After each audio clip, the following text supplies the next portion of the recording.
All right, so it's 1:30. That's our cue.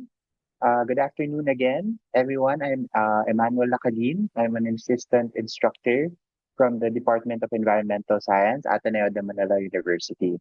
We're all here for the parallel session on the thematic area of environmental stewardship and disaster resilience. For this session, we have 7 presentations in store for us today.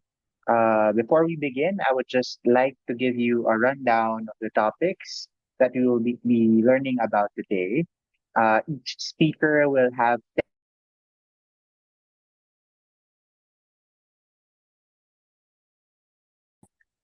to wrap up via the Zoom chat. We shall also stop at key points for our Q&A. So make sure for the attendees to take note of your questions first.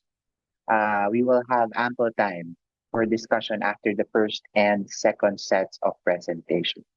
Okay, so the presentations and Q&A segments this afternoon will follow this order. Yeah, so this is the first set. We will have these 3 presentations, and then a Q&A will follow after this set. And then the second set will have 4, after which a clustered Q&A shall follow. Right? So with that, perhaps that's our cue to begin with our first presentation. I will call on the paper Think Global, Act Local, and Earth System Impact Score for Organizations to be presented by C. Kendra Gotangco Gonzales. The floor is yours, Dr. Kendra. Good afternoon, everyone, and thank you. May I share my screen? Thank you for this opportunity for me to share the work that we are doing around developing this tool, this Earth System Impact Metric, that's meant to bridge local decisions, decisions about the pressures that we place on the Earth system with the global impacts, hence the title, Think Global, Act Local. So most of you are probably familiar with the concept of the planetary boundaries. And these represent thresholds for different key Earth system processes like climate change, land use change, and freshwater change, beyond which we threaten the stability and resilience of the Earth system. Now, we know that as a collective, humanity has been pushing these Earth system processes beyond their thresholds. We are now at 7 of these boundaries crossed as of the last assessment in 2025. But now the question is, collectively, we know that this is happening, but how can we assess the impact of our local pressures relative to these planetary limits? And this is very important because when businesses do their sustainability reporting or their environmental performance assessment, many times the sort of reflection that they implement is reflecting on financial materiality. So looking at the different socio-ecological risks that's happening outside the organization and how it affects the risks that they then encounter within their organization. For example, the risks to their production, to their bottom line. Now, what the tool that we're developing is trying to redirect that perspective back outward. So for organizations to look at how their decisions then impact the larger system. And this is the feedback loop. So at present, there are some gaps in environmental performance assessments. For example, sustainability standards and ratings are usually not sensitive to the impacts of business activities on Earth's limits. They don't require that there be a benchmarking, for example, against the planetary boundaries for climate or for freshwater or land use change. Although there are some reporting frameworks that at least require, for example, benchmarking against the 1.5 degrees set by the Paris COP agreements. There's also a lack of transparency in these ratings. In some cases, they don't really measure impacts, but they rate how well or how much data was given. And we know that these Earth system processes between climate, land, and water interact with each other, but they're often treated as separate targets, they're separate guidelines when it comes to environmental performance assessment in these sustainability standards, frameworks, and ratings. And usually there's more focus on carbon emissions. So the metric that we're working on aims to address these gaps. So we want to have someone that accounts for different Earth system processes and the interconnections between them, something that is quantitative and systematic and will allow for more objective comparison, but at the same time also invites contextualization and reflection. And that's what we are developing as the Earth System Impact Score. There was a prototype that came out in 2021, and we are updating it this year. So just a quick rundown of the methodology to develop this score. We use a dynamic global vegetation model to run simulations with and without human land use change. We take the outputs from this model to calculate for interaction strengths between climate, land, and water across different regions that are based on the dominant plant types across the different continents. Then we model the feedback. So these are the ripple effects, let's say, of the emissions or the land use change in the Earth system so that we can get a more holistic picture of the outcomes. We then normalize, or in simpler words, compare the magnitude of those impacts against the planetary limits. So we get an idea of how much a certain pressure pushes that Earth system process to its limits. And then from there, we develop our metrics. We have a set of scores called amplification scores that gives us an idea of that magnification or that ripple effect of a certain local pressure. And we have the Earth System Impact Score that also considers the current state. Like, for example, if in that area, there's already been a lot of deforestation or it's been experiencing water stress, then the score is worse. So these are the key interactions that we're looking at between global climate and then a subglobal or regional land and water. So you see this feedback between climate and land, and then the impacts of land to water and climate to water. So I mentioned that the pilot came out 5 years ago. What are we doing to improve and make sure that the updated version is anchored on the latest science? So we're using a newer version of the dynamic global vegetation model that generates the simulations that form the basis of the interaction strengths. And of course, connected with that is updating the simulation runs. So they used to be only until 2013. Now we have been able to extend it for a decade. The pilot score only looked at forests and grasslands and excluded other ecosystems that are more sparsely vegetated. So we've made a move to include them now. And as most of us in the Philippines are experiencing lately, we're recognizing that when it comes to water, there are actually limits on both ends. We don't want to cross a dry limit, so we don't have enough of water, but we also don't want to have too much, so the wet limit. And that's something we're introducing into the update. And then we're anchoring the update on the newest findings from the Planetary Boundaries Framework and from the Earth System Safe and Just Framework. So at this point, I'm going to show you the results for the amplification factors. Again, this is a measure of how much the pressure is magnified in the Earth system. So in places where you see a number 1, there's not much amplification. But in places where it's more than one, which is in most of these regions around the globe, then there means that there is an amplification of the original impact.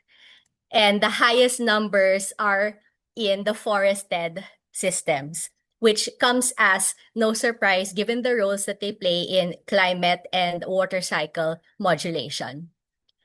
A bit more surprising are that the barren ecosystems in Africa and Australia also have some measure of amplification, and it's because of the impact on water stress. If these areas, even if they're sparsely vegetated, if they're converted to something else, for example, agriculture, it actually contributes to water stress in the region.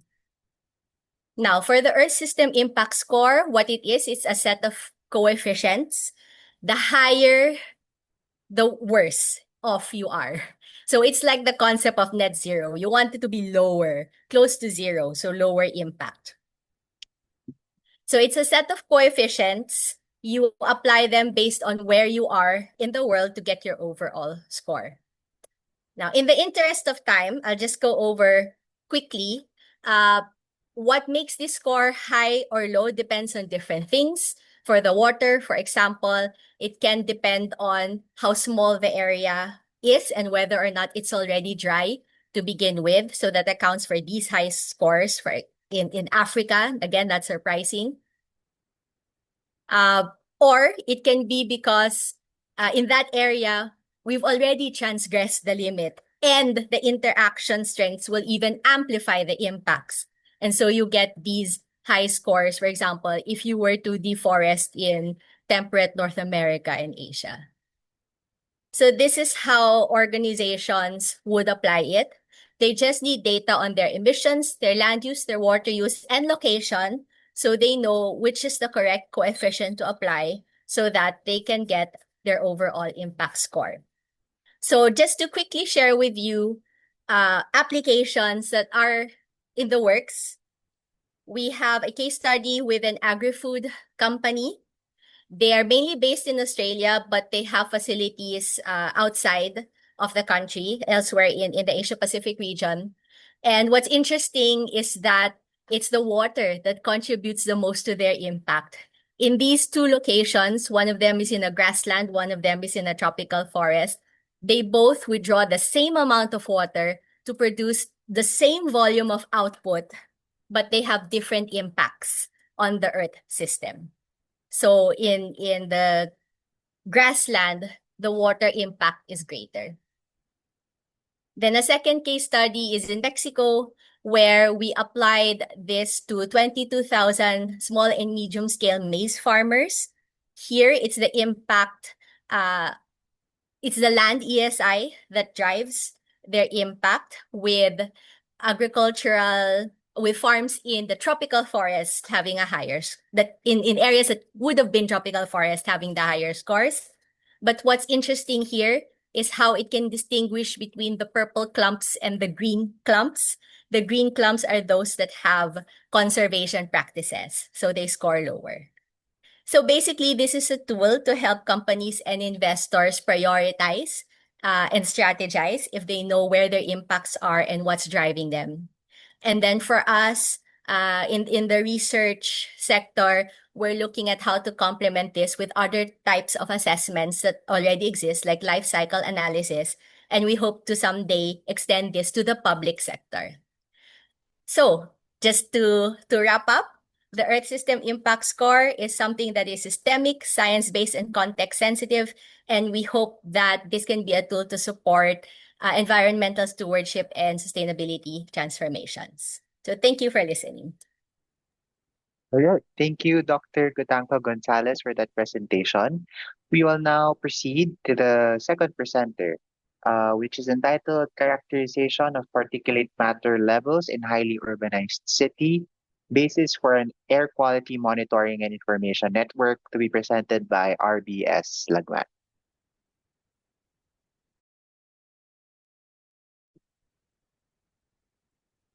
Good day, everyone. Can I please share my screen?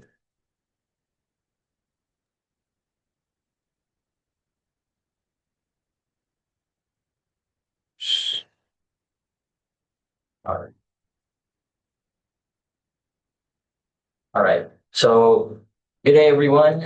I am Ronald Christopher Guetta, here to present the characterization of particulate matter levels in a highly urbanized city, which is the basis for an air quality monitoring and information network. So, we are the team, Sir RBS Lagman, Sir Renato Vergara, yours truly, Ronald Christopher Guetta, and Sir John Del.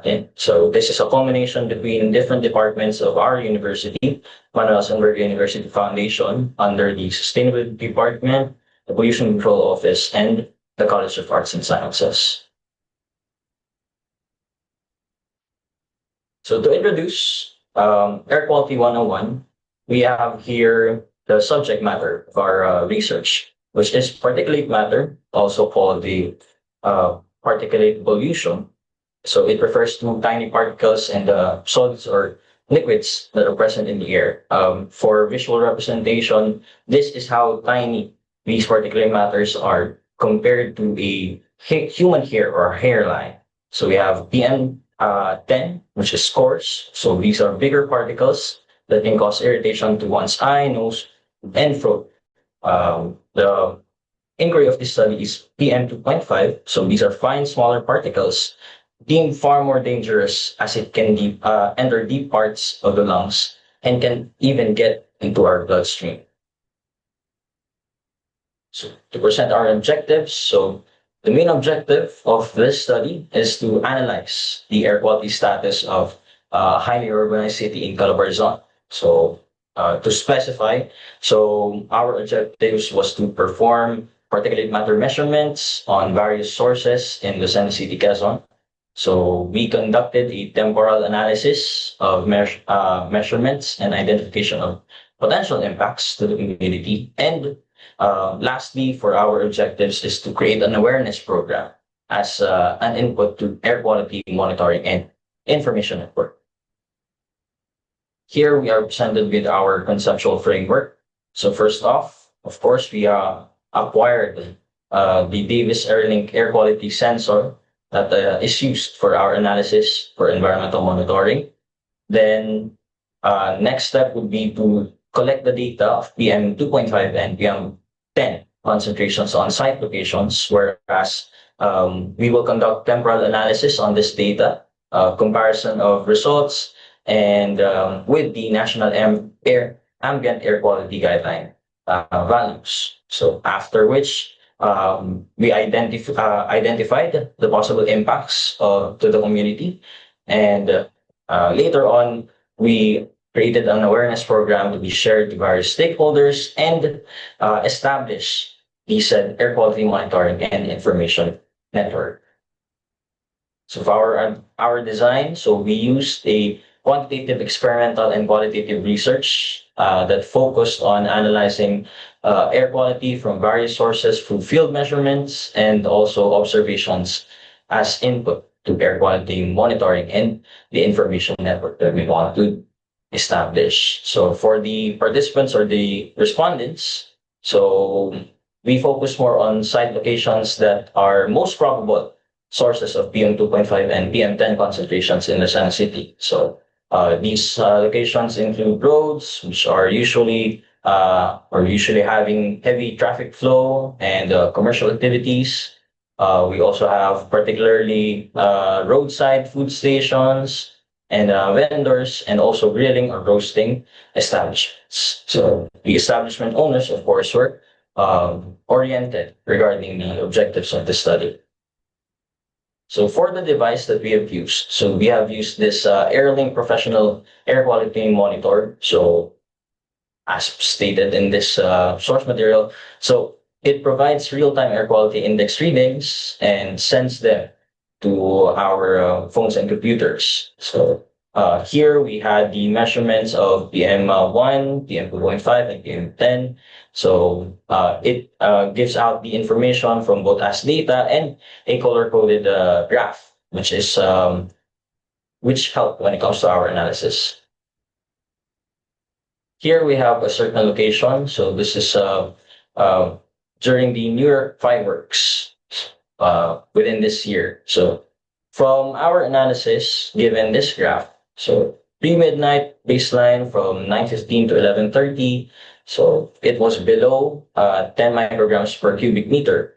Then it reached peak interval at the 12:15 mark and reached around 182 micrograms per cubic meter, which is correspondingly for PM10 on the lower graph that we have here, reached around 193. So way above the national standards that we have when we are talking about the safety of particulate matter.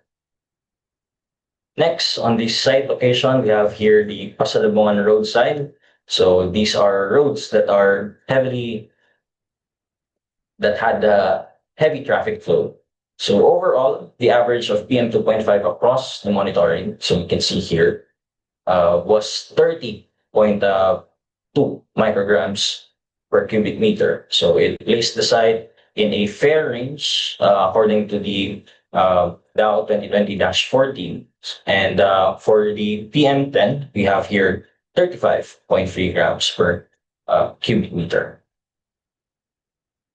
For the open grilling at Tep Tep Inasals, so this is also a establishment on the roadside. So it is a combination of the open grilling and also the traffic of our vehicles. So we have an average of around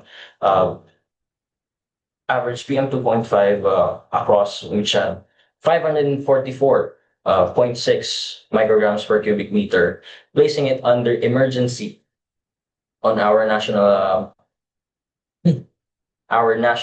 standards. 22 times per the DNR 24-hour PM 2.5 standard of 25. And for PM10, we have here 709 as well, with high PM 10 peaking at 3,186 micrograms per cubic meter.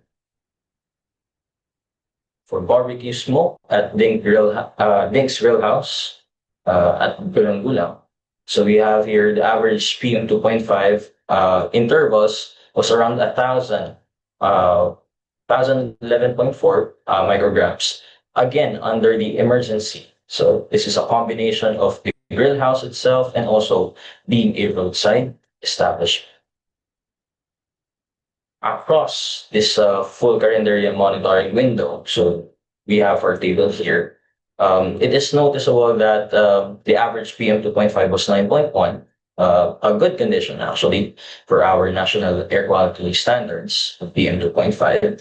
So within a consistent free peak daily profile, so from early morning to midday and even evening, so it reflects the compound effect of roadside vehicle emissions and as well the establishment's cooking for their meals. So this is a summary that we have when it comes to the UNDOC's daily PM 2.5 and PM10 peaks from May 10 to 16.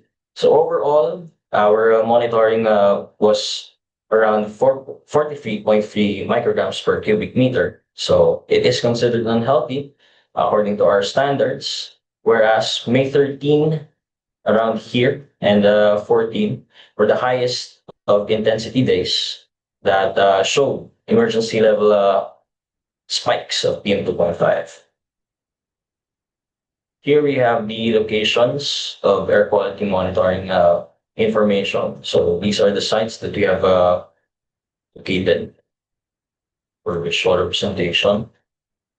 Now, to conclude our study, so it of course shows a significant increase in particulate matter during the New Year's. As we all know that New Year's celebration is met with fireworks that also produces PM 2.5 levels.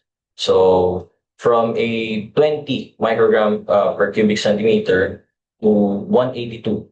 And for PM10 levels, we have from 23 rising to a 193 in just a few minutes. For the open grilling stations, we recorded the highest average concentration of reaching 544 to 1,011 micrograms per cubic meter for 2.5 PM 2.5 and 709.9 micrograms per cubic meter to around 1,284 micrograms per cubic meter for PM 10. So good air quality conditions observed on peaking hours, which elevated PM levels were recorded during periods of commercial and transportation activities. So it is quite noticeable on rush hours, the peak operations during lunch times, whereas these PM levels are observed. Uh, in the last conclusion that we have, so there is a need to conduct a community air quality awareness and monitoring program, which educates our residents on the sources, the health impacts, and prevention of particulate matter pollution, while also promoting public participation in real-time air quality monitoring and information network. So that actually ends our presentation for today. Thank you. All right. Thank you very much for that presentation. Up next, we have another air pollution study entitled Air Pollution Index Monitoring using a microcontroller sensor device algorithm with indicator notification through mobile phone, a sustainable community solution development to be presented by Cayetano A. Nicolas. Just for a while, I have to share my presentation, no? Okay, tignan ko lang kung may share ko na siya. Okay.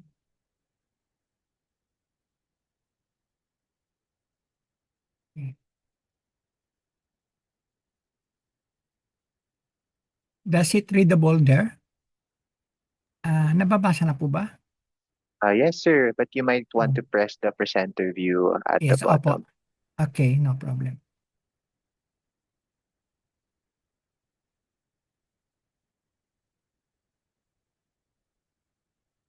Is it readable already?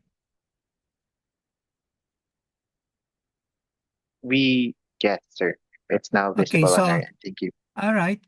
So, good afternoon to everyone.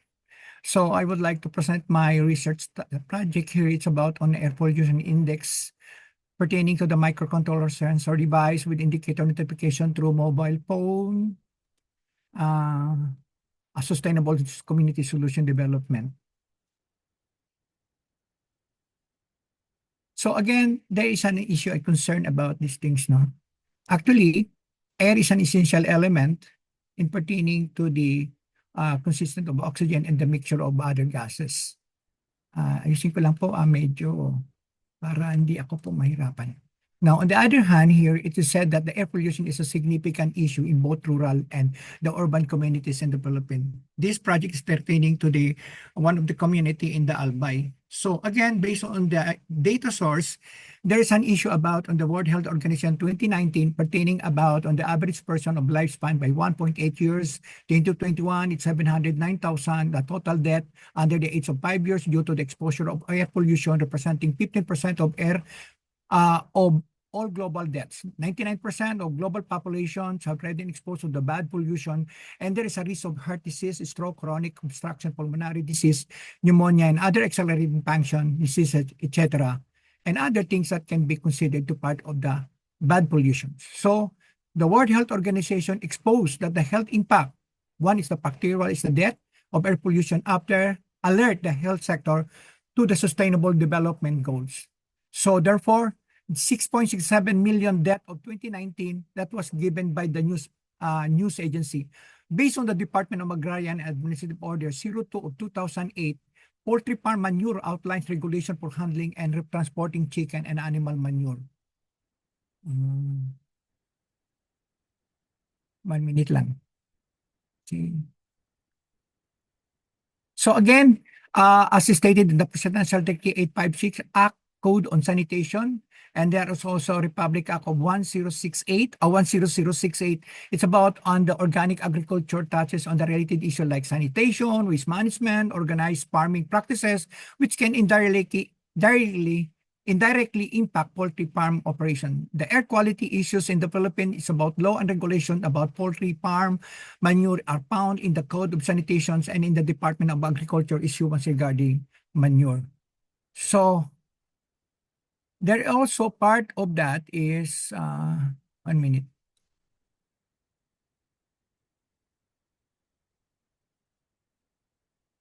Okay, so I'll do the next one. Next. Oh, sorry. Again, here it is stated that the people today are taking the livestock and as a part of their poultry farming, that the process raising domestic chicken and a source of food for their meat and their eggs. This chicken produce manure every day and can be very dangerous to human exposed much of it. The primary hazard of manure are toxic poisonous reaction to the people-animal oxygen depletions which can result in asphyxiations and explosion that occur when oxygen mixes with the gases. So therefore, the manure are carbon dioxide and the methane is the one who can give what you call this gases. So to mitigate the air pollutions in the communities, the researcher aims to design and develop an emerging technology of pertaining the certain project about on the air index monitoring. Significantly, the community resident can detect and monitor the effect of air pollution by notifying people through mobile application while avoiding harmful. There is a problem identified. The community or in the barangay observe that the air has a foul smell that affects health of the residents, as well as it can be a harm to the health of the children and even the elderly. The common problem facing the barangay community is the smell of poultry farm and the health, especially children and suffering from different kind of diseases. Then the barangay pass a resolution letter to Sangguniang Bayan to find a solution to their problem. The statement of the problem of the barangay stated that the air quality with the poultry farm needs to be modified to determine and monitored to be determine the current status. So, and detect harmful air pollution can be the residents put in danger and may lead to certain fatal diseases. Then therefore, the barangay has already no awareness, that barangay has no awareness of that they are inhaling, whether it's good or bad for their health. Then the barangay official complain about the problem of the smell of the poultry farm, which and the diphtheria flies. And there is a diagram that presenting about on the fishbone by Dr. Ishikawa. It's a cause and an effect, particular on the people, the material, and the hardware and the process. And these things I have found out for me to look into a goal and an objective to design and develop a pollution index to help people raise their awareness, monitoring quality and surrounding that can describe the detection of air pollution. It's pertaining the process of system in the gas sensor MQ135 and MQ2 that transfer data and will display on the system to be viewed, notified by the people through mobile application. My motivation is to propose project development can benefit user community in detecting whether they are inhaling good or bad for the health, then prevent diseases such as asthma, allergies, and be given by the information, the air quality. Then the significant hypothesis stated that between the observed and expected frequency of the 0.5 degree of level of significance with the degree of freedom table metrics.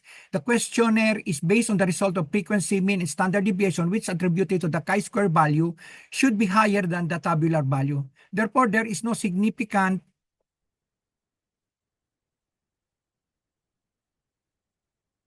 nawala lang ako. Wait a minute ha.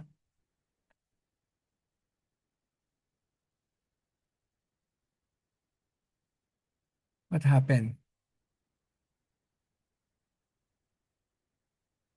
Just a moment, please. Okay, see here.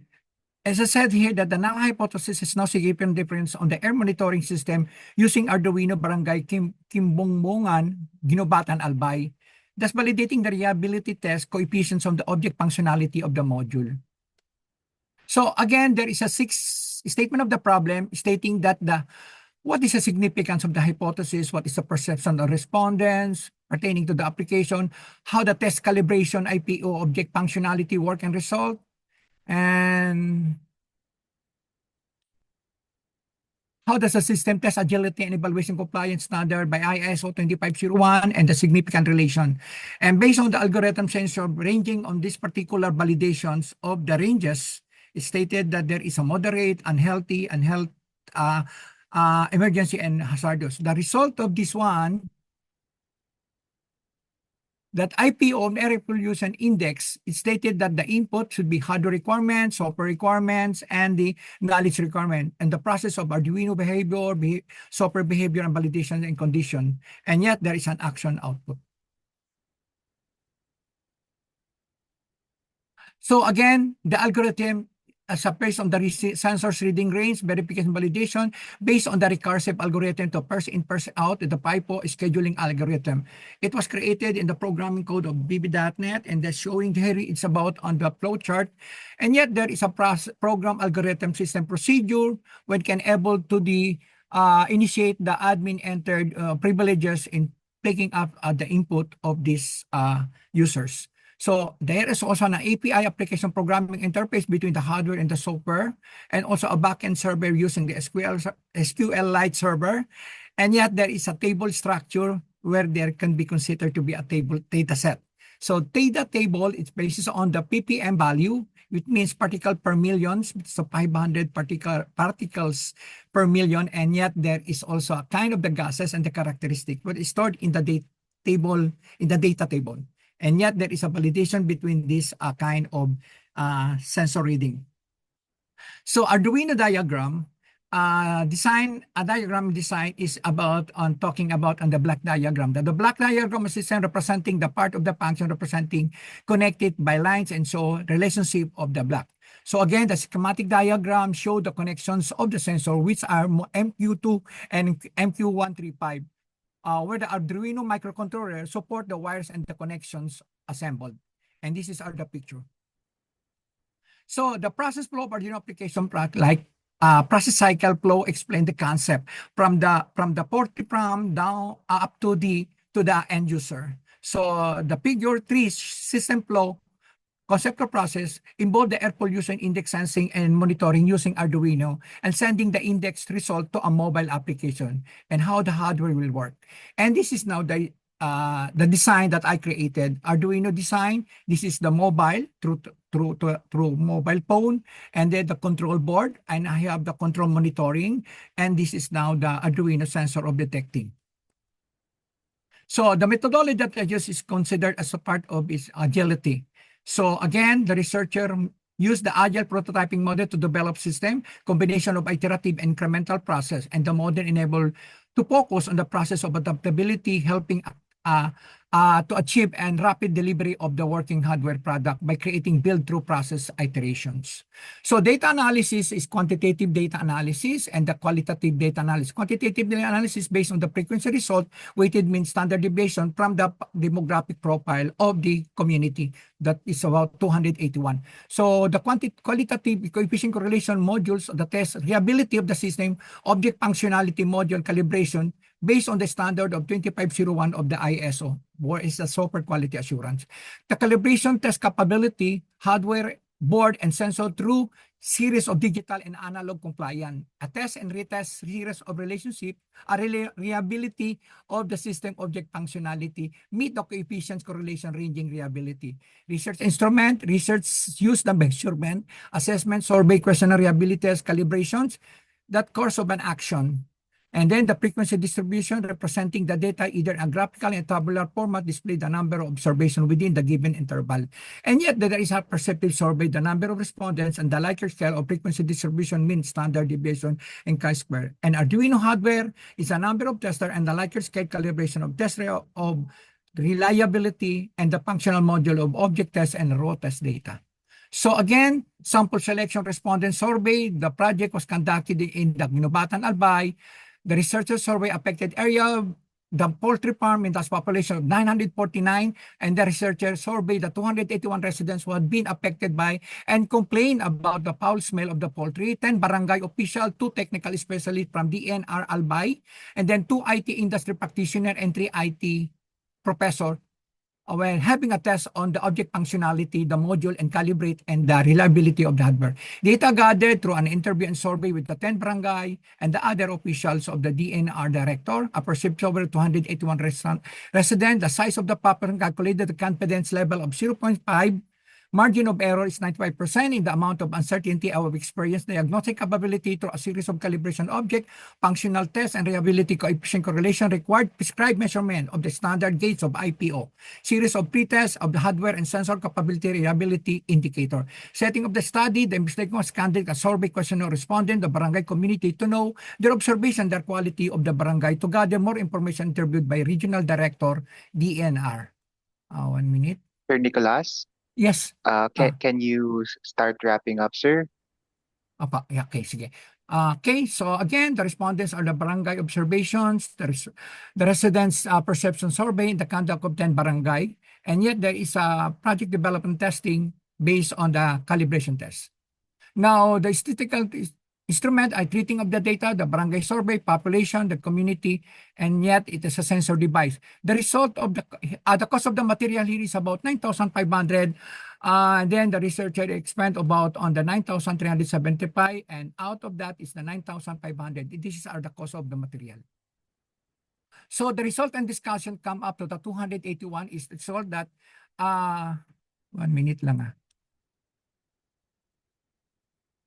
It's about 261 or 92.88% were more than 10 years of living in that particular area, and 20 of that is 7.12 rate of living years 10 years from now. Okay, then the result of table 3 based on the SOP 2 result of the survey barangay official in Ginubatan Albay, it's 4.88 outstanding based on the SOP 2 result of 3.86. It's very satisfactory. So again, the table 5 is SOP1, result about on the significant, based on the along variables of the degree of freedom of 32, level of significance is 0.5%, and the tabular X squared value of 46.19. Therefore, the survey result as shown in the table 5 is that the study is significant, therefore, ETSO is rejected and HA is accepted. Based on the tabular value of X squared, it is the lower than the computed value, which the 46.90 respective with the 5% significant level. So again, the calibrating test based on the result, it is about 2.0, it's complied. Based on the reliability test on SOP number 4, it resulted is about on 3.0, it has no error. Okay. So Sir this is now the Nicolas, result, yes. Unfortunately, I would have to signal the end of your presentation already, sir. Okay, Perhaps if there are further questions on the results and conclusions, we can accommodate that in sige. the Q&A session that will follow shortly after this This is the presentation. last slide, I think, and then Okay. the conclusion and the recommendation already. Now I show already the evidence of the system tests and even the calibration. Already, it's the result now. It's about to end. Okay. So again, the conclusion is stated that the result is already been outstanding, very satisfactory, and significant and satisfactory. That is slight and error based on the user acceptance. It's a good result. And the recommendation based on the observation and meticulous rigorous testing of the project air monitoring device detection mobile application is recommended for implementation. The recommendation is just to user the system applications to receive a notification. A budget of 9,375 is recommendable for the project development and implementation of the system and hardware device. The implication is to improve the accuracy of current application. It has applied to be powered by the solar panel to run an electric power supply and sensor. And yet, this is my references, and this is now the fault found. Thank you very much to all of you. Thank you very much, Dr. Nicolas, for that very passionate presentation. That was the last of the first batch, and that was a very rich first set. So I hope you were able to take note of your questions for our presenters. At this point, I would like to open the floor for anyone in the breakout room to ask your questions and even perhaps share your insights or comments. You may use the raise hand function to be acknowledged, or you may type in your queries through the Zoom chat.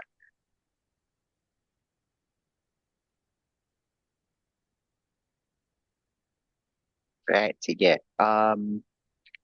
Anyone who has their questions?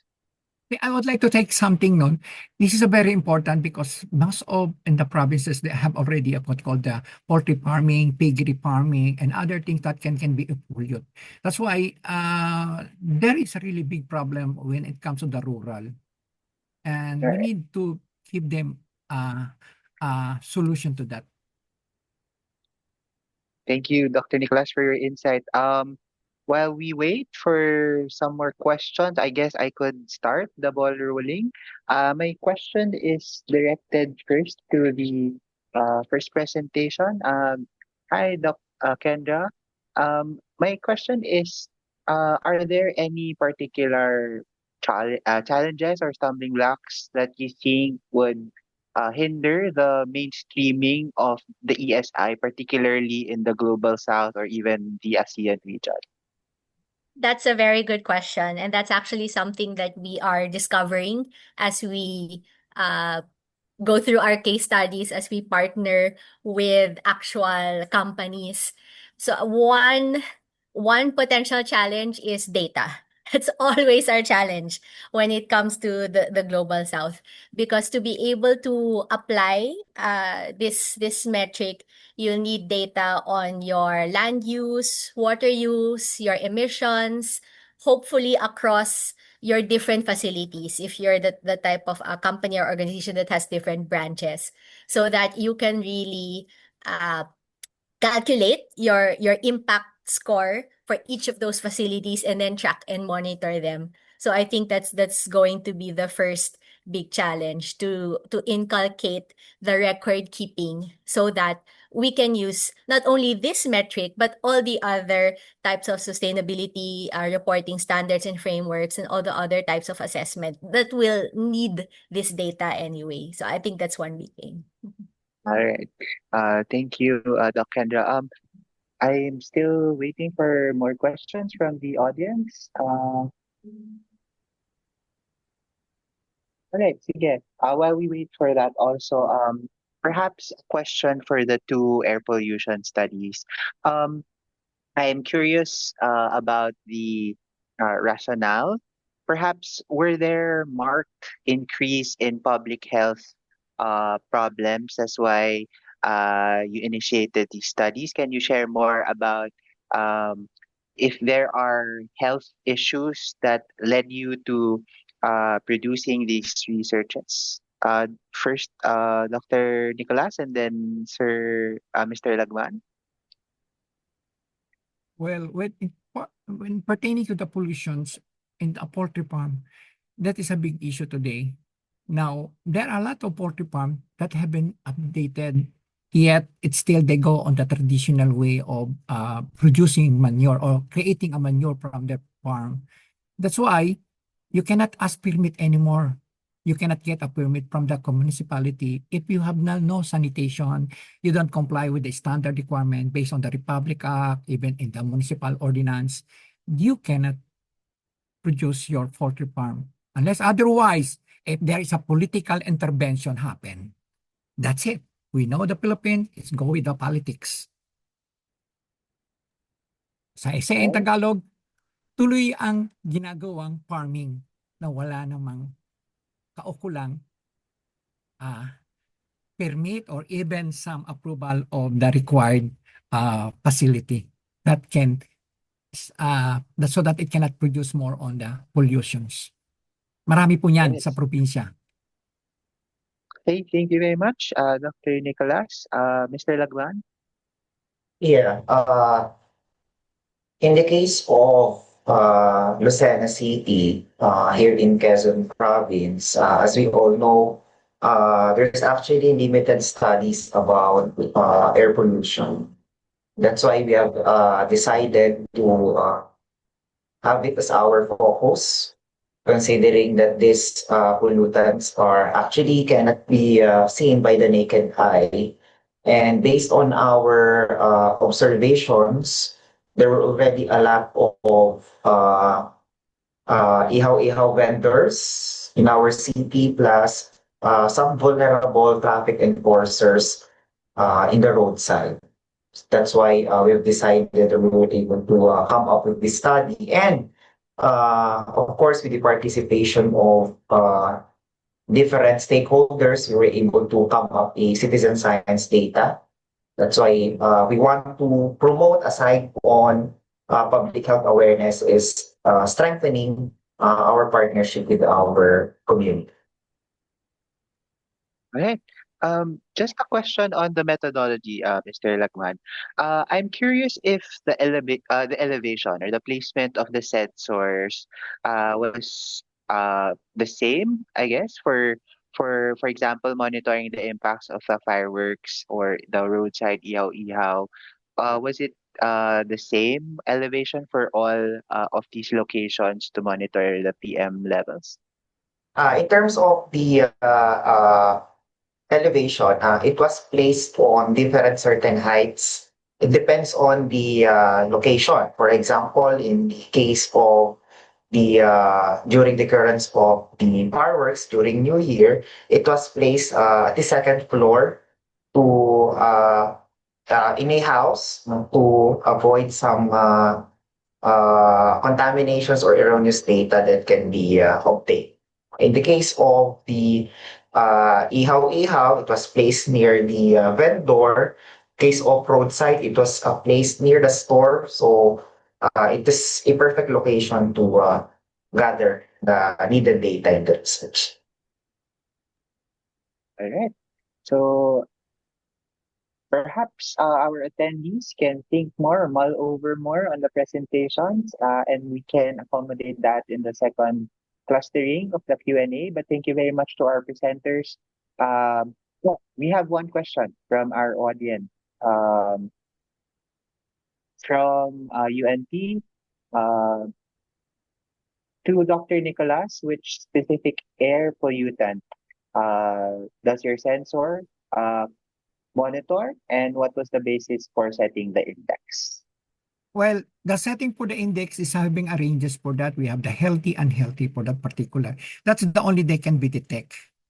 It means how high, how low is the pollutant of the particles in a per million creations on the air. So what I mean that we have only the ranges that we have that my sensor can detect. Other than that, I just been limited to with my sensor. Well, impact, it is one package sensor, meaning I have to put more on sensors in every angle of the poultry farm so that it can detect mostly, because the ranges or the radius of that particular detection is quite a little bit limited. Yet, as I said in my implication, they need more improvement if the municipality giving a budget for the improvements of the development of the project. All right. Dr. Nicholas, just to clarify, which air pollutants does the sensor monitor? And the manure of the chicken. And these gases that evolve from the Yes. manure are Yes, which ones, sir? The MC, wait lang If It's I mean, yeah, Is I it have mentioned CO2 what, and methane? opo, that's mean to Yeah. say the MQ135, MQ, and the other one is the CO2, and the CH4, that is methane and the carbon dioxide. Okay. I That's hope coming that from the manure okay. itself. All right. Thank you, Dr. Nicolas. I hope that was able to answer the question. So with Mura that, lang po, again, mura thank lang po you. yan, sir. I just want to add, if you wanted to put another detections for that, my device is very cheap. It's only 9,300. I'm promoting my product because it's ready, produced already. That's why I'm putting it, and I'm selling it to the Department of Science and Technology because I am a member of National Research Council of the Department of Science. They're looking into it as sustainable for supporting farming. Right. Thank you very much, Dr. Nicolas, and the rest of the presenters. We appreciate the time that you shared with us this afternoon. So at this point, let us proceed to the second cluster of presenters, with beginning with unpacking disaster adaptations in Lahar landscapes, the community level adaptations of resettled farmers in Botolan, Zambales, the Philippines, to be presented by Maria Charismati Malena.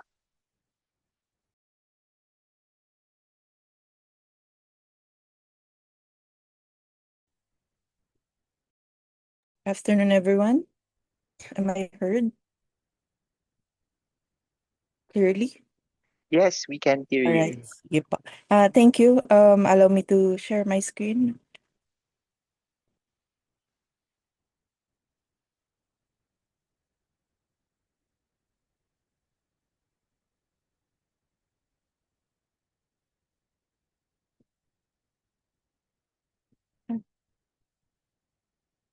Right.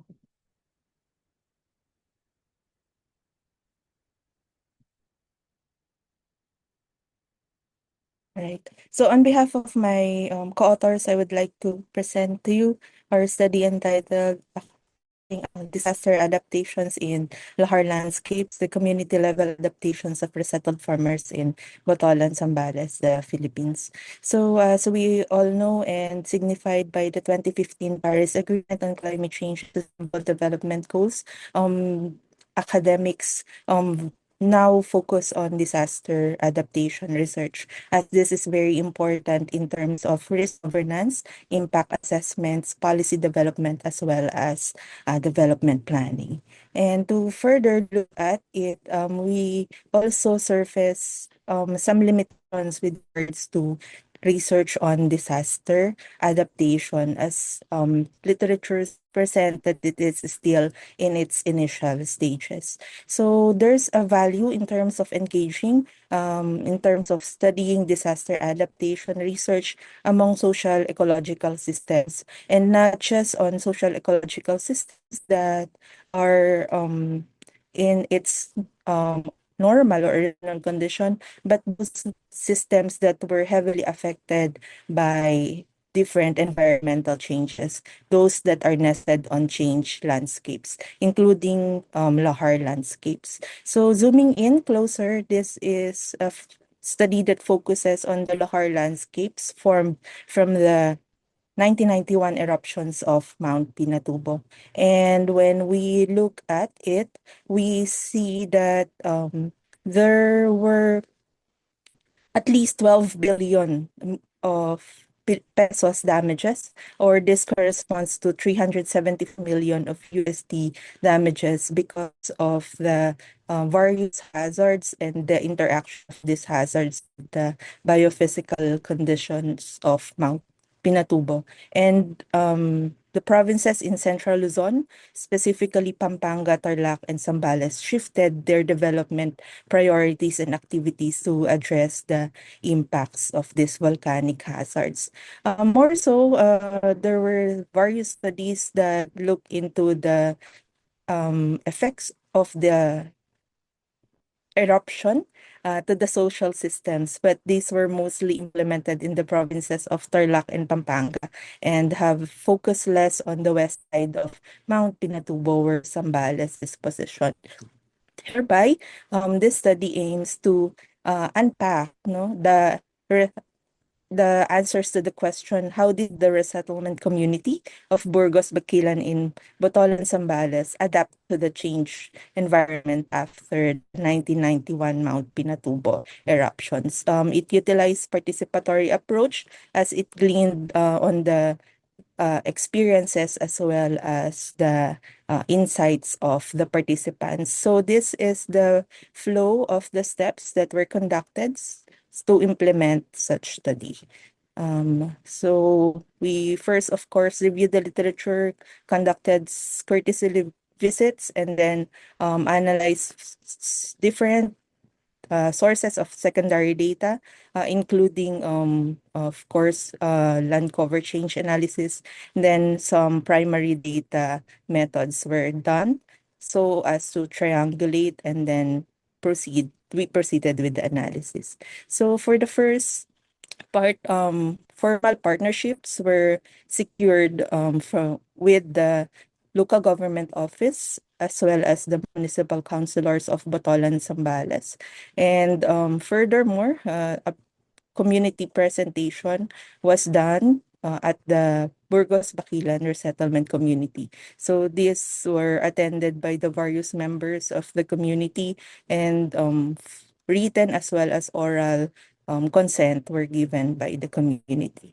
So to further with the analysis, we analyzed the land cover change in terms of the NDVI, so of Burgos, Batolan, Zambales, and then we also did a community walkabout just to understand the situation and see the different resources in the area. Primary data also collection includes focus group discussion, informant interviews, as well as the informal conversations, as well also what we call as kwentuhan. So we have 15 in total of participants and key informants, members of the leader groups, the council leaders, as well as representatives of various organizations, as well as sectors.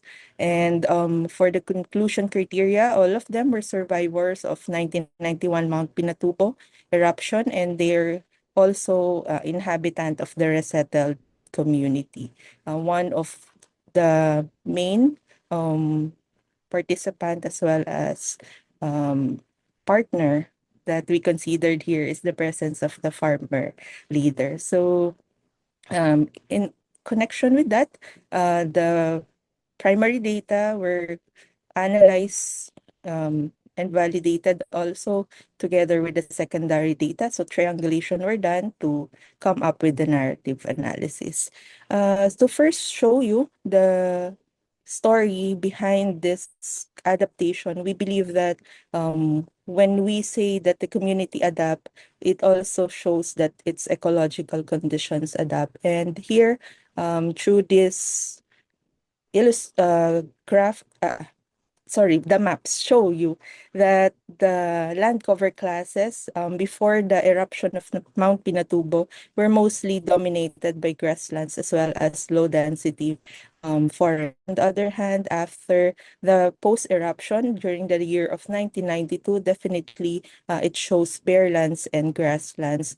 But post-eruption, considering 2007 until to 2021, we see that there's increase in the density forest areas. So it's also nice to know that the condition of the environment is alongside recovering, as the people in the area do adaptations so that they could also recover within their systems. We found out that there are 5 community level adaptations by the social systems at Burgos to address the volcanic hazards and related risks brought by the eruption of Mount Pinatubo. The adaptations that are specific to the farming are not included in this because that's another study. So the first one is in terms of to relocate to a safe place, but more than the relocation was that acceptance of a relocation.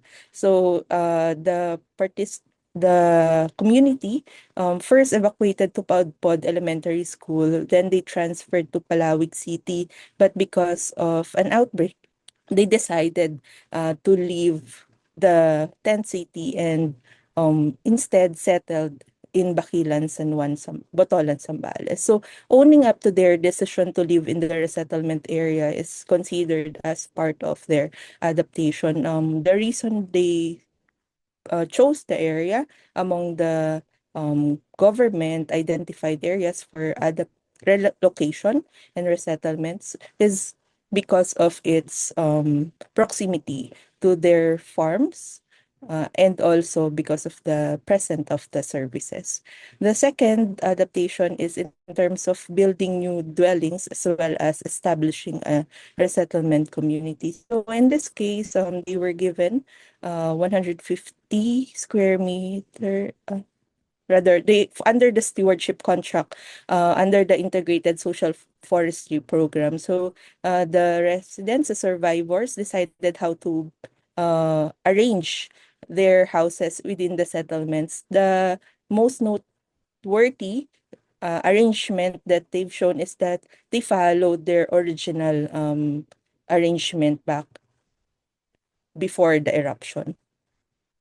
Afterwards, it is also shown that they decided who gets to be their neighbors. No, they also named the place based on their original dwellings. So it's noteworthy to note that that for Burgos, Bakilan resettlement, these people came from Barangay Burgos, but the nearby area near in this same settlement, there's an area named as Malumboy, Bakilan. So those were the resettlers coming from the barangay Malumboy also. The context in here is that this community values social support and social cohesion, and that is one of the main reason their culture, hence the successful and continuous reordering of the community into what it is now. Another is in terms of the availing of credit loans from lending institutions.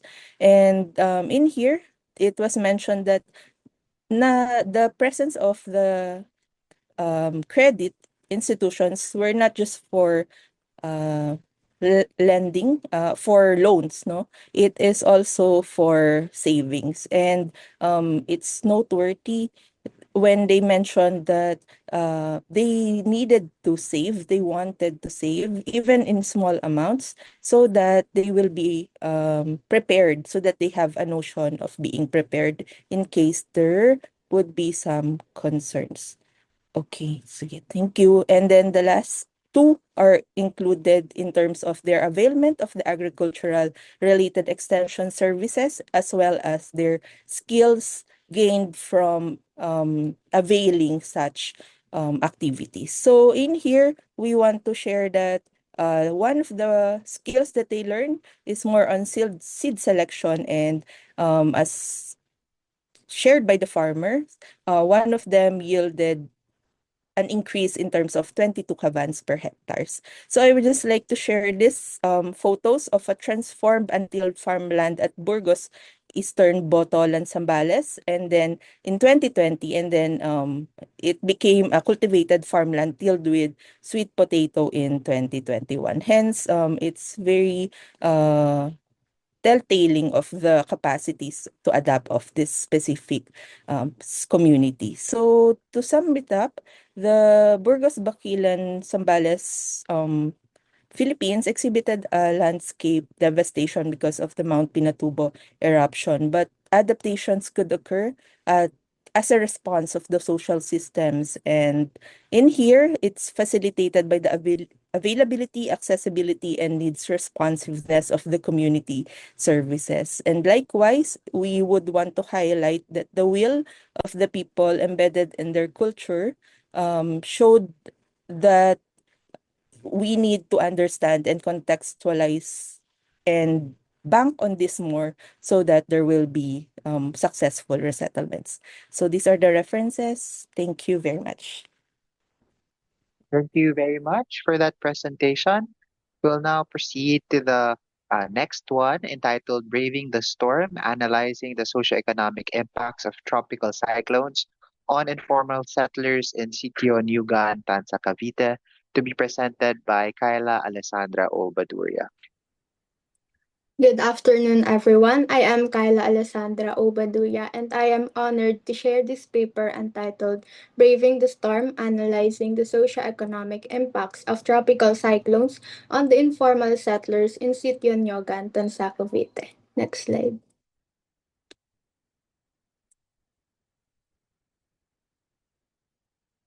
So the Philippines is an archipelagic region, making it more vulnerable to hydrometeorological hazards like tropical cyclones, and the coastal areas face the worst climate impacts, making them more prone to flooding and storm surge. So Tansa Cavite is a coastal municipality continuously facing tropical cyclones, along with a significant number of informal settler families or ISFs.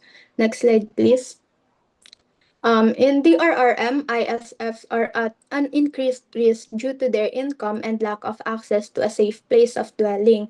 Therefore, this puts the informal settlers in Sitio Nyogan in the same situation given their exposure and vulnerability. Next slide, please. So this study focused on the socioeconomic impacts and lived experiences of informal settlers in Sitio Nyogan. Therefore, findings are area-specific and may not be easily generalizable to other informal settlement communities. Next slide, please. This is the research matrix used in this study, wherein it is seen that both quantitative and qualitative approaches were used to arrive in its conclusion. Next slide. So this is the conceptual framework adapted from the work of Buyan et al. In 2021, showing that tropical cyclones have socioeconomic impacts on informal settlers, and these are classified into direct and indirect impacts with categories of tangible and intangible. So these impacts and the adaptive strategies became the basis for policy recommendations. Next slide, please. So the locale of the study is in Sitio Nyogan, Barangay Amaya Siete, Tansa, Cavite. And as of 2020, the barangay had 2,563 residents with 606 informal settlers from 152 families and 146 households. Next slide, please. So, a total of 40 households were surveyed, and most relied on fishing as their primary source of income, while others worked as construction workers and fish vendors. So most of them earned less than 20,000 pesos, and years of residence range from 8 to 61 years. For their living conditions, most owned their house and all sourced water through deep wells. Most used sub-meter electricity connections, and most had their own toilet. Next slide, please. So, objective one was to assess the direct and indirect socioeconomic impacts of tropical cyclones. Next slide. First, for the direct tangible impacts, the main infrastructure damage was a flooded pathway, which restricted mobility and posed health risk, especially during waist level flooding. So most experienced less than 25% house damage, and the majority reported 0% loss of household assets, although some experienced total washouts of homes and total loss of assets. So for income, most respondents relied on fishing and experienced livelihood disruption, commonly for 1 week, with an estimated loss of 400 to 650 pesos per day. Next slide. For direct intangible impacts, 28.5% experienced injuries, including abrasions, splinters, and open wounds caused by tangled wires, debris, and roofing sheets. Fortunately, none of them experienced losing a loved one. Meanwhile, 45% experienced psychological distress, with scores ranging from 2 to 14, wherein 14 can be considered severe. Next slide. For indirect tangible impacts, electricity was the most disrupted utility experienced by 50% of the respondents. So a significant number also experienced saltwater intrusion, reducing access to clean water and sanitation.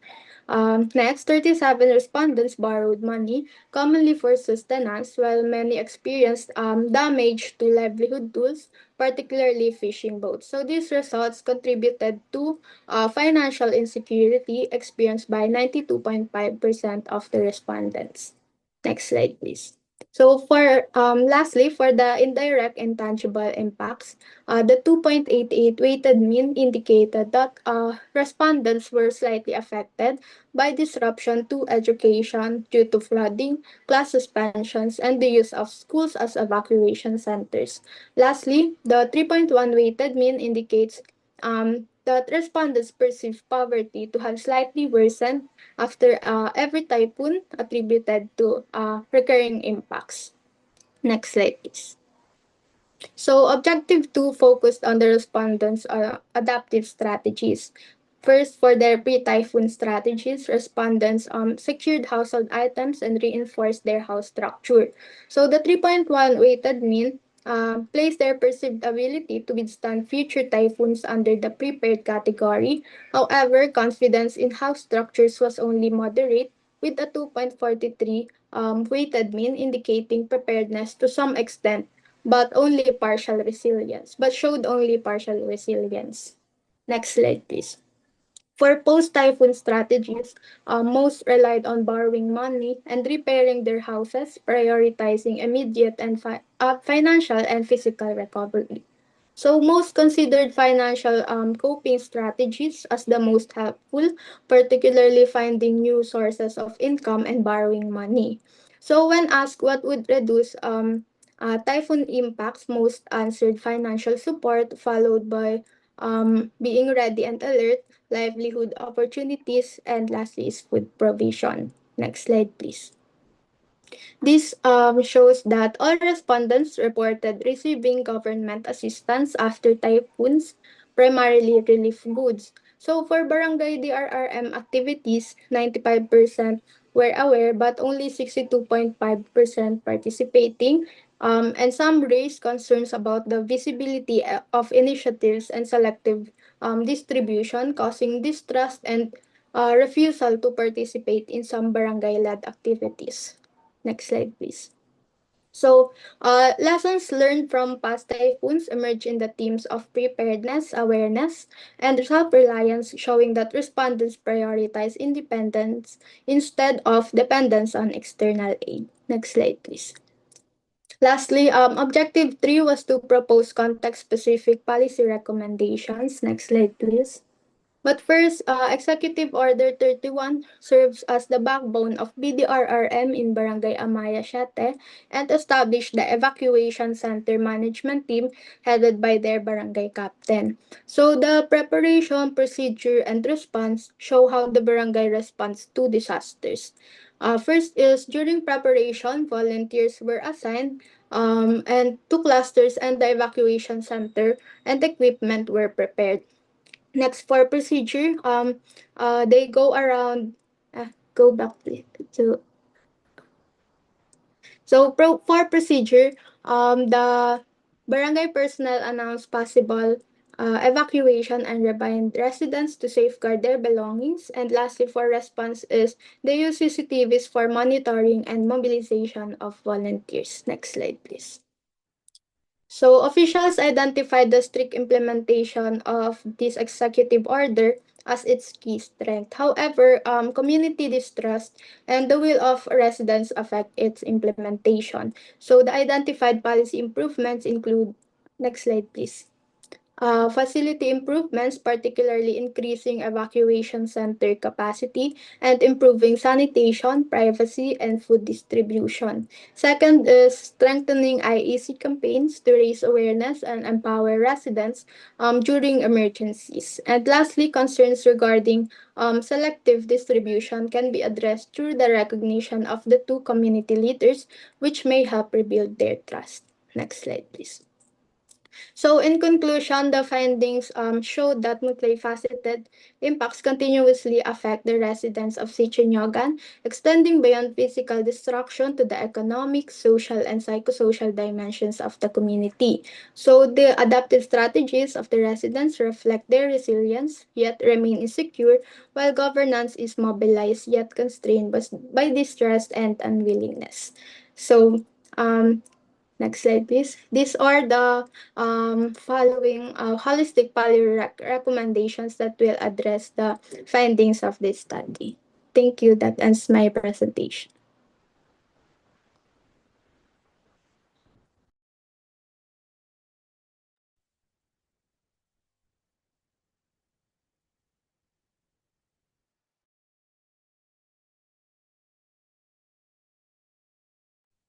Sorry, apologies. Thank you very much.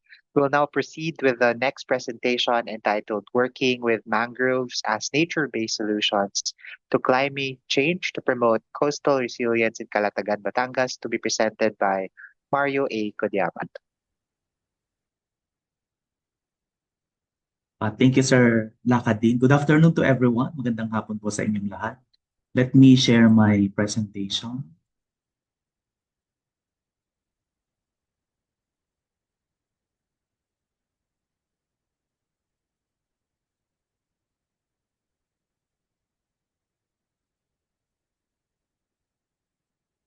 Okay, good afternoon once again, and it is an honor and privilege to share with you my work on nature-based solutions with mangrove ecosystem. So the title of my presentation is Working with Mangroves as Nature-Based Solution to Climate Change to Promote Coastal Resilience in Calatagan, Batangas. So let me just share the outline of my presentation. I'll be sharing with you some FYIs of mangrove ecology its role as nature-based solution to climate change. Next is the findings of our case study on assessing ecosystem resilience of mangroves and socio-ecological resilience with Geohazards International as partner of the community-based organization. I will also share some community-led approaches to mangrove-based, nature-based solutions in Calatagan, Batangas. And finally, to give you some highlights on the key messages and policy recommendations from this case study. To start with, let me give you some basic concepts about mangroves. So mangroves are plants that thrive in coastal intertidal zones, adapting to varying levels of salinity. They are keystone blue carbon ecosystems, providing numerous environmental services and critical ecological functions. Now, why working with mangroves? Mangroves provide critical climate, ecological, socioeconomic benefits, making them highly effective nature-based solutions for coastal resilience and sustainable development. They also act as natural barriers against extreme weather events, and they support rich biodiversity and provide direct and indirect economic benefits to local people. And they are recognized as vital nature-based solutions for addressing societal challenge like climate change impacts and promoting biodiversity. So NBS are essential for addressing climate change by leveraging the power of ecosystems to mitigate and adapt to its impact. Let's look at the role of mangroves as effective nature-based solutions for enhancing climate resilience. One ecosystem service that mangroves can provide is basically carbon sequestration. So as blue carbon systems or ecosystems, they can capture and store large amount of carbon dioxide from their stomates or through their lenticels. And these are stored in the soil, roots, and plants, making them a significant carbon sink. They have also morphological and ecophysiological features with coastal protection significance, like the pneumatophores, propped stilt roots, and aerial roots, which actually dissipate wave energy and stabilize sediments whenever there are strong typhoons or winds. And at this point, I would like to share some key findings of our work with community-based mangrove conservation organization, which I have been working with in the past nearly 2 decades. This is in partnership with Geohazards International. And the main objective of the project is to investigate the role of mangrove-based NBS in enhancing climate resilience, particularly coastal hazards. So the project site is in one coastal barangay in Calatagan, Batangas, in Ampulo, Calatagan Mangrove Forest Conservation Park. That is a community-managed mangrove forest managed by Palitakan, a group of fishers, women, youth, and other stakeholders in the local community. So this barangay, this mangrove forest has a medium to high level of coastal hazards. And this case study utilized mixed method design to assess resilience of mangrove ecosystem, the forest structure, vegetation resistance, which has implications or which have implications towards determining the wave attenuation capacity of the mangroves, and for carbon stock assessment. So the socio-ecological resilience indicators were also included based on the United Nations University indicator or protocol. So these are the key findings of the study. We were able to determine the composition and the structure, as structure has also implications to how a particular mangrove system can mitigate the impacts of sea level rise, coastal hazards, in dissipating wave energy whenever there are strong typhoons or these coastal communities are faced with these monsoonal winds.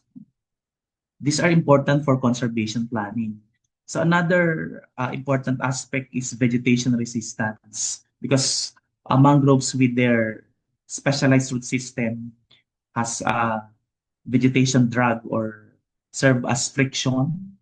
And when there is structural complexity or higher structural complexity, the more waves that it could actually dissipate more energy. So this is important in assessing ecosystem resilience to coastal hazards. We also quantify the coastal protective role of mangroves in terms of wave attenuation based on vegetation. So there are parameters, the height, the stem density, and then we have the forest structure index, and we can determine the level of wave attenuation or the coastal protection level based on the about 2011. But this is also based on other factors like hydrodynamics, coastal geomorphology. So specific NBS solutions is actually context specific or geographic specific. Okay.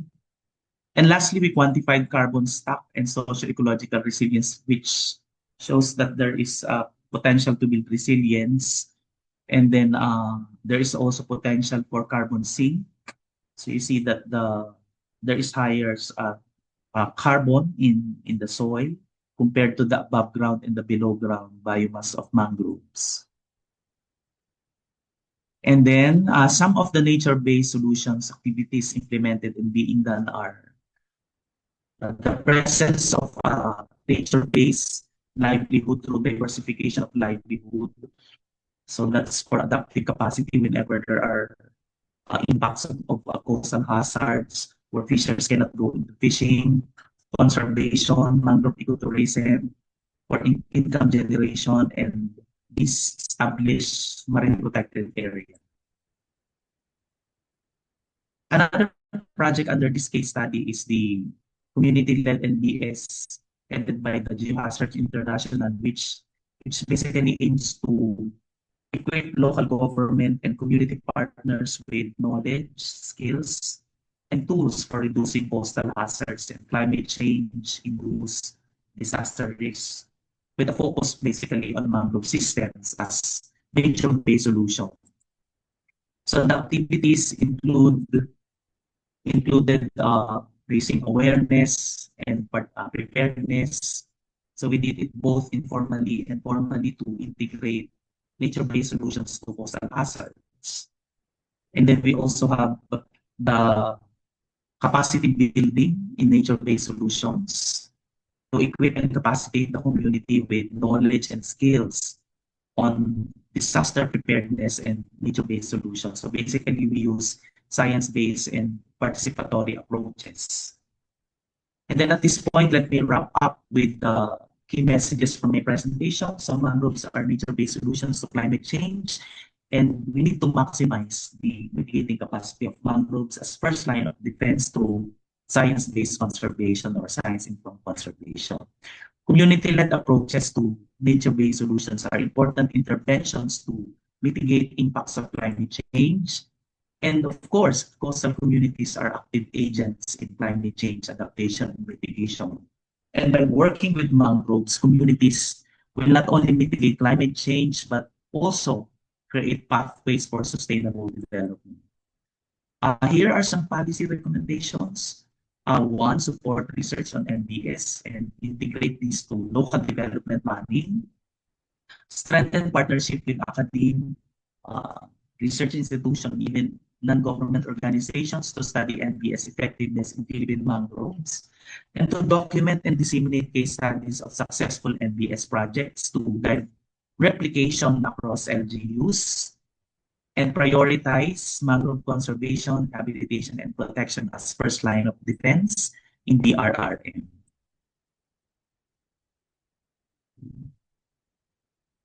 That would be all, and thank you very much, and have a blessed day to everyone. Thank you very much for that presentation. Now, let's move away from the coast and discuss another NBS paper entitled Natural Blueprint for a More Environmentally Sustainable and Disaster Resilient Ateneo de Manila Senior High School Campus, to be presented by Cian Paulo Blanc. Hello, can you hear me? Yes. Okay, I'll just share my screen.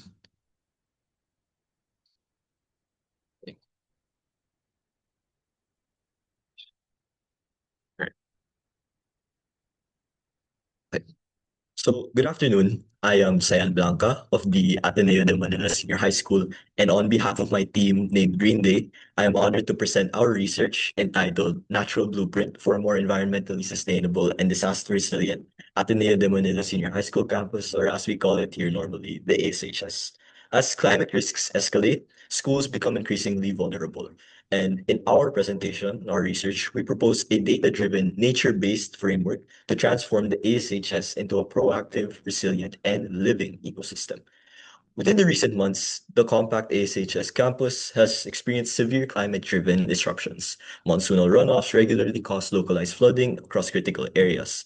And though the ASHS is geographically situated higher than the rest of its parents' university counterpart, it still suffers from climate change's worst effects. And simultaneously, rising microclimate temperature exacerbates thermal discomfort in open interior spaces. Our core vulnerability stems from the heavy reliance on gray infrastructure. Concrete and asphalt trap heat while blocking water absorption, while raised pavements and larger drainage pipes are costly, slow to construct, and fail to stop runoff at its source. Although global literature advocates nature-based solutions, a research gap remains in active nature-based disaster management tailored for compact Philippine school grounds. And our goal is to bridge this gap using empirical and localized data.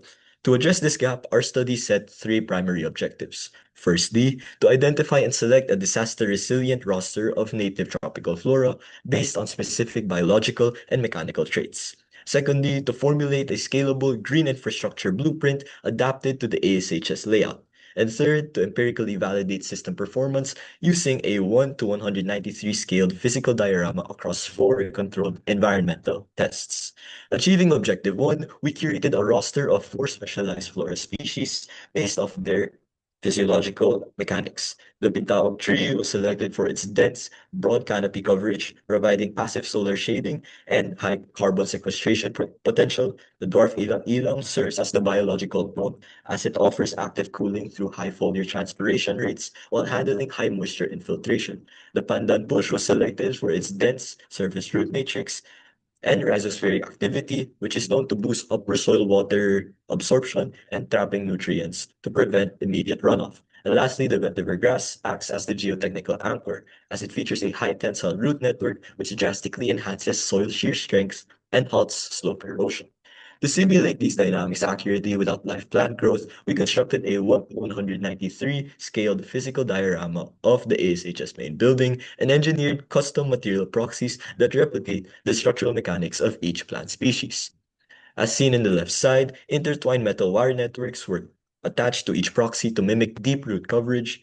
Broomstick fiber strands replicated the dense high tensile blades of the vetiver grass.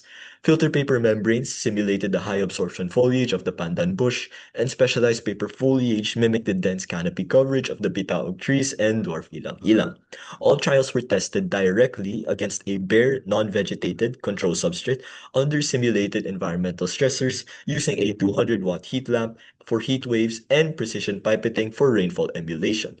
We designed our four empirical testing methodologies to evaluate performance against the bare control substrate. Firstly, the hydrological infiltration test wherein we steadily pipetted water onto bare soil until saturation, then repeated on soil with root proxies to measure improvements in water absorption and redistribution. In the second test, which is the passive shading test, we positioned a 200-watt thermal lamp overhead and monitored temperature changes using an infrared thermometer. In the active transpiration test, we applied a 1 milliliter water mist to the biological proxies under thermal radiation and measured surface temperature drops over 20 seconds. And the last test, the geotechnical stability test, we inserted root proxies into the substrate and tilted the diorama until soil collapse occurred and recorded the critical failure angle.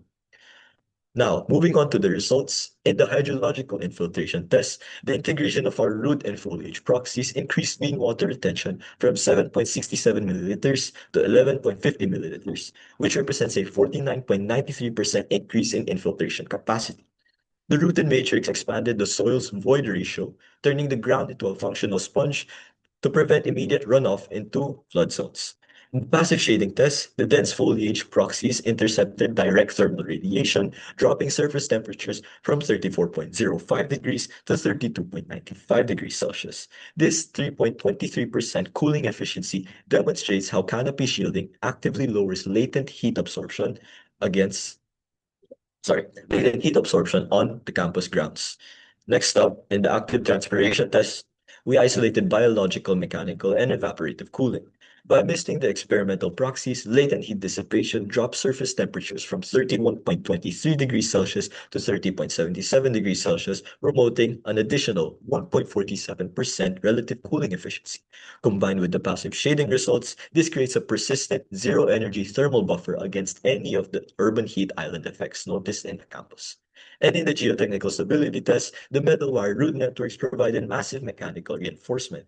The critical failure angle of the substrate increased from 23.3 degrees 35.1 degrees in the now rooted matrix. This 50.64% boost in soil shear strength proves that root networks mechanically bind soil particles, stabilizing slopes, and preventing monsoon-driven erosions. To build upon this proof of concept, our future work will focus on three key areas in the near future. Firstly, transitioning from physically scaled dioramas to high-fidelity digital blueprints using 3D modeling tools such as Blender and EmpaSwim to run advanced environmental simulations. Second, expanding testing to incorporate other complex environmental variables such as high wind speeds from LPAs, which is very relevant nowadays, and complementary native flora species. And lastly, integrating specialized mathematical formulas to accurately calculate certain data points aside and instead of relying on percentages alone. In conclusion, our natural blueprint proves that nature-based solutions statistically and mechanically outperform bare gray infrastructure in mitigating flood runoff, cooling microclimates, and stabilizing terrain. And as we conclude, however, we must look beyond the diorama and the data points. Honestly, this research was never just about the numbers. It was born from a shared reality amongst us ASHS students. Our natural blueprint is more than a landscaping suggestion. It is a commitment to the ASHS community. It is a vision where our school can serve as a living shield, where nature-based solutions truly can protect our educational continuity, and where the campus itself can become a teacher and model of sustainability.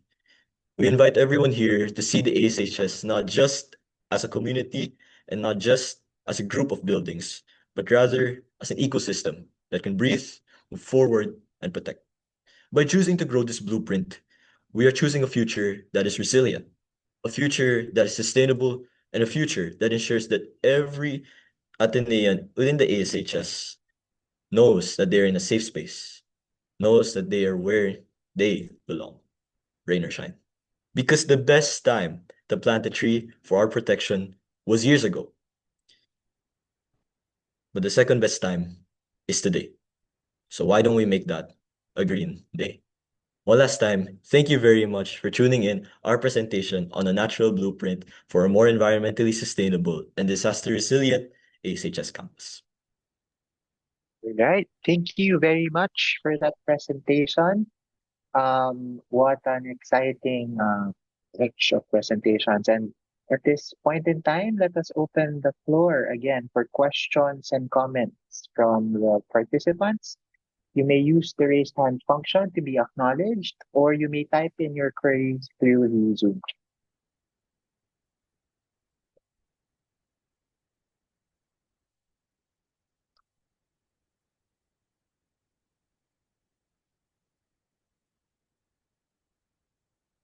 Okay. Sige. While we wait for inputs from our attendees, I'd like to invite the speakers, I guess, to uh, uh, a discussion. Perhaps I'll start the ball rolling again for the presentation, for the first presentation in the second cluster. Miss, I for uh, Miss Malena, my question would be on if you were able to detect or document any indigenous knowledge systems or practices when you recorded these adaptation mechanisms by the community. What role did the IKSPs play in their adaptation, or is there any marked um, difference between indigenous groups or versus non-indigenous groups in terms of their adaptation? Okay, thank you for your questions. All right. There is a very rich local ecological knowledge in the area. So it's present not just to the members of the indigenous community, but even exhibited by local farmers. We did soil analysis, by the way, and the results of the soil analysis, based on the characteristics and the literature, shows that the land will not be able to support various crops for cultivation, but they were able to do such because they were able to understand the situation, the location, and they did various experimentations at first so as to see what would be the most suitable crops that they can plant given the change in their landscape. So that is actually one of the main strength of this specific community. On the other hand, what is also very notable and what we would like to highlight is that when we talk about resettlement planning, we give them the avenue to decide because they have, for example, in this community, they were the ones who decided who the arrangements, uh, who among them will be neighbors because they followed it with the original arrangements before the erupted volcano occurred. So Thank you very I hope much that for I that. was able to answer that.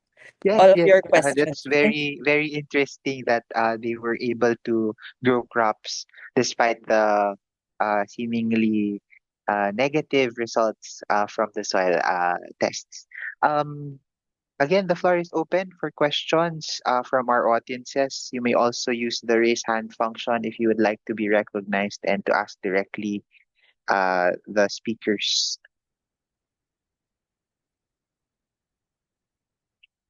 All right. While we wait, I have another question. Now for Miss Baduria on the study on tropical cyclones and the community in Cavite.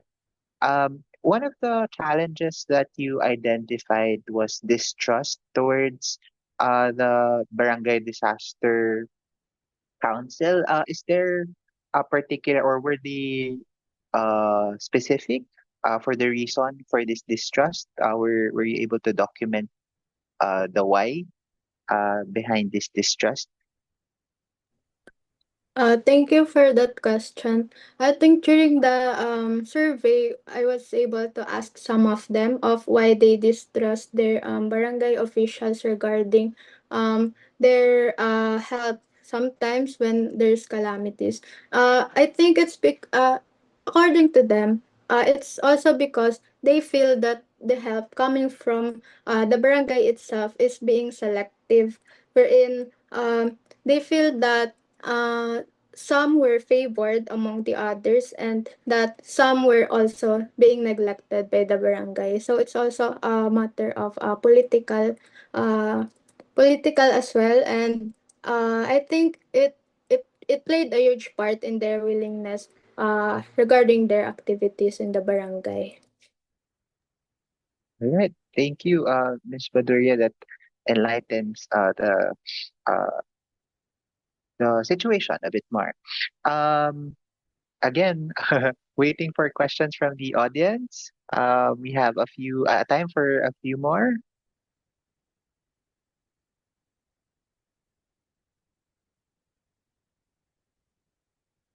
All right. I guess I can give my questions while we wait for that. For the for the for Mr. Kodyamat on the mangrove as NBS, I'm just curious if there are particular attendant threats that you were able to identify that could perhaps compromise the ability of the mangroves in that particular area to perform the services that you were able to identify. And thank you. I'm sorry, can you repeat the question? Are there particular threats to the mangrove ecosystems in your particular sites? Ayan, thank you for that. There are actually a lot of threats when it comes to mangrove ecosystem. So it could be uh, climate change, no? And then we have the anthropogenic pressures. So in the area, particularly in Calatagan, resort development is actually one of the major threats because many structures are built, no, without considering nature-based tourism in their programs. And I think that's one promising opportunity to mainstream NBS in, let's say, municipal tourism office planning, in local development planning. Since nowadays, I'm not sure if we have already the what we call roadmap for NBS. No. So other threats would include the intrinsic threats or biological threats like diseases, and then basically fungal and bacterial infections coming from the soil.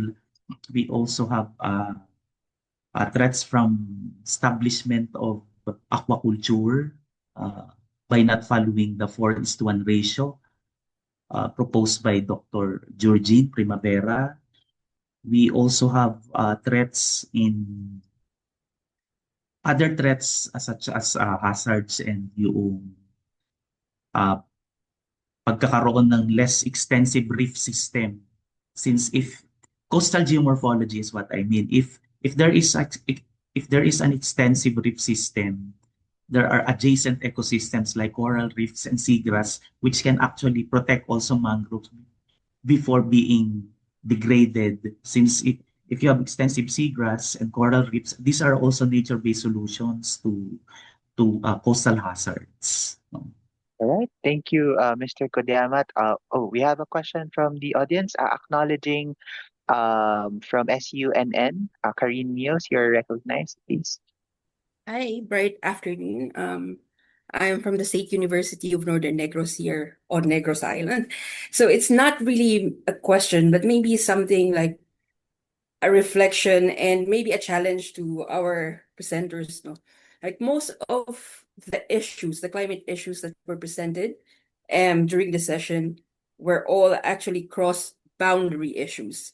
But most of the studies were based on a very particular locality, right? So it's like either a sitio, a barangay, or a local government unit. So I'm actually like gonna be on session 5 later on the futures of resilient livelihoods and governance structure. I work on interlocal cooperation. So I think like, yeah, so joining, conferences, a lot of studies are limited in a jurisdiction base. It's also like very reflective in the way the government reacts, right? When we have an LPA, when we have a flooding, we report our LGU, but we don't say that like a bigger territory, because like the cost maybe of the flooding is not coming from that LGU or from that mangrove area or from that barangay, but maybe from somewhere next door. So it's just like, it's a good start. Like in Negros now we have like Canlaon is very active. So I think like, yeah, the Pinatubo study could really shed some, inspiration on how people will recover in the future. The mangroves, like I know like you have been promoting the green belts, marine protected area networks. So it's not like you couldn't really like cut it in based on jurisdiction, right? Like based on the map. So I think it's a challenge, no, especially for ASEAN. Like the haze is not anymore dun lang like only like limited to Indonesia, but it reaches Palawan. So like there's like a lot of climate issues, or most of them are actually not only isolated issues, but really related to our neighboring country, our neighboring barangay, or our neighboring local government unit. Thank you. Right, thank you very much for that insight. Unfortunately, that's all the time that we have, but we do have one more question in the comment section. Mr. Bigsang, please rest assured that we will direct your question to to Mr. Kodiamat, and then email you accordingly the response for your question. Right? Thank you very much for the enthusiasm of the participants in this parallel session. Before we part ways, I would like to award the certificates of recognition to our presenters for today. Um, Kindly, please flash the certificates, please. The citation reads, okay. The certificate of recognition is presented to Dr. C. Kendra Gotangco Gonzales for delivering a poster presentation at the 2026 AUN-EEC Conference on Ecological Education and Culture with the theme Examining the Avenues Forward Sustainable Futures in the ASEAN region, given this 12th day of August 2026 online via Zoom, signed by Dr. Emmanuel De Locado, Executive Director of the AUN-EEC, and Ms. Marite Irvin, Executive Director of the Ateneo Research Institute of Futures Education. The same certificate is awarded to Mr. Arby Lagman, Dr. Cayetano Nicolas, Dr. Maria Carisma Malanab, Ms. Kyla Alessandra Baduria, Dr. Mario Codiamat, Mr. Cian Paolo Blanc. Right. So once again, I'm Emmanuel Bilacadin. It has been a pleasure to have moderated this session for you this afternoon. But before we part ways, we request that we take a group photo and ask if everyone could turn on their cameras for the photo taking by the Secretariat.